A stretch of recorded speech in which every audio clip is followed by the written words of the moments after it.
Graça e a paz, irmãos. Eu convido você à leitura lá na carta de Tiago, no capítulo 2, dos versículos 14 e versículo 17. Eles nos dizem assim: Meus irmãos, qual é o proveito se alguém disser que tem fé, mas não tiver obras? Pode, acaso, semelhante fé salvá-lo? Versículo 17.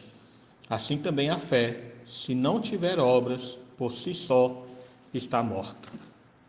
Meus irmãos, nós temos visto que a carta de Tiago ela sempre nos traz uma reflexão a respeito da coerência da vida cristã.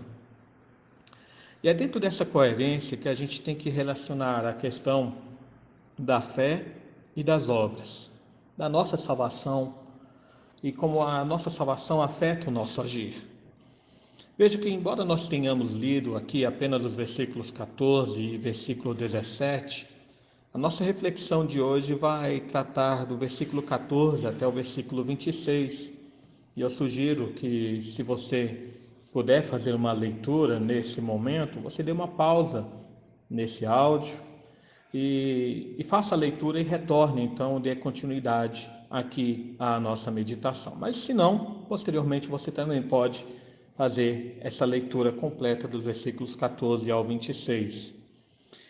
Então, veja, como a gente viu antes, quando nós estivemos meditando no capítulo 1, dos versículos 19 até o versículo 27, no qual Tiago ele fala da necessidade de não sermos apenas ouvintes, mas também praticantes da palavra. Tiago ele ensinou que essa prática da fé é um requisito essencial para a confirmação daquilo que nós cremos. Veja bem, é muito fácil falar que crê em Deus e agir como se isso não fizesse diferença nenhuma no nosso cotidiano, na nossa vida. E é o que o versículo 19 aqui vai nos ensinar com o exemplo que Tiago fala a respeito dos demônios. Ele diz: Crês tu que Deus é um só? Fazes bem. Até os demônios creem e tremem. Veja que Tiago fala que até os demônios reconhecem a existência de Deus. E não apenas reconhecem a existência de Deus, mas eles reconhecem a realidade de que existe apenas um único Deus. Mas o que é que esse conhecimento dos demônios faz em relação às suas obras?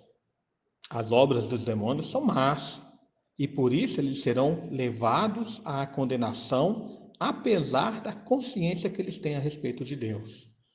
Se assim ocorre com relação aos demônios, irmãos, o que esperar de pessoas que também, tendo todas as provas da existência de Deus, ainda o ignoram e, pior ainda, fazem com que suas obras, as suas ações nesse mundo, sejam ações abomináveis?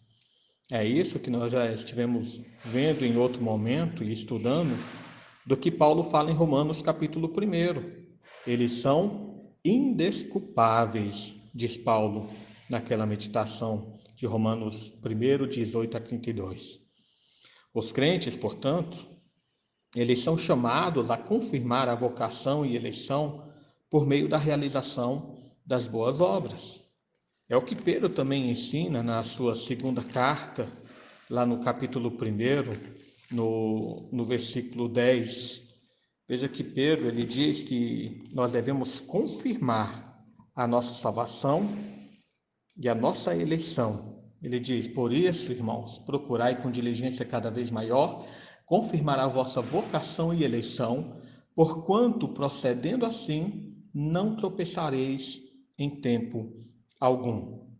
E se você puder perceber, quando Pedro ele menciona essa confirmação da eleição e confirmação da vocação, ele está se referindo ao que ele disse anteriormente, nos versículos 5 a 8, que é um texto muito importante para nós vermos aqui, quando ele fala: Por isso mesmo, vós, reunindo toda a vossa diligência, associai com a vossa fé a virtude, com a virtude o conhecimento, com o conhecimento o domínio próprio, com o domínio próprio a perseverança, com a perseverança a piedade, com a piedade a fraternidade, com a fraternidade o amor, porque essas coisas existindo em vós e em vós aumentando, fazem com que não sejais nem inativos, nem infrutuosos no pleno conhecimento do nosso Senhor Jesus Cristo. Vejo que Pedro, em concordância com Tiago, está ensinando aqui de forma um pouco diferente, palavras diferentes, mas com o mesmo pensamento, é que a fé verdadeira, ela não é estéril, a fé verdadeira não é inativa, a fé verdadeira necessariamente frutifica para a glória de Deus. Jesus, ele também ensinou isso ao se referir à imagem, à figura ali da videira em João capítulo 15. Ele diz que aquele que diz estar nele, sendo ele a videira verdadeira, e não produz fruto, ela é arrancada, cortada e lançada ao fogo, porque ela, na verdade, não faz parte da videira. Mas o ramo que dá fruto, o crente que estando em Cristo dá fruto, esse é cuidado pelo Pai, é abençoado de forma que gere mais fruto ainda. De fato, as obras são a evidência de uma fé viva. Voltando ao nosso texto aqui em Tiago 2, no versículo 17, é o que Tiago está afirmando. Assim também a fé, se não tiver obras, por si só está morta. E lá no versículo 26, ele reafirma isso a falar: assim como o corpo sem espírito é morto, assim também a fé sem obras é morta. As obras, as nossas ações, o nosso dia a dia, o nosso proceder nesse mundo são a evidência da nossa fé. Quando agimos, quando temos uma fé viva, todas as nossas obras glorificam a Deus.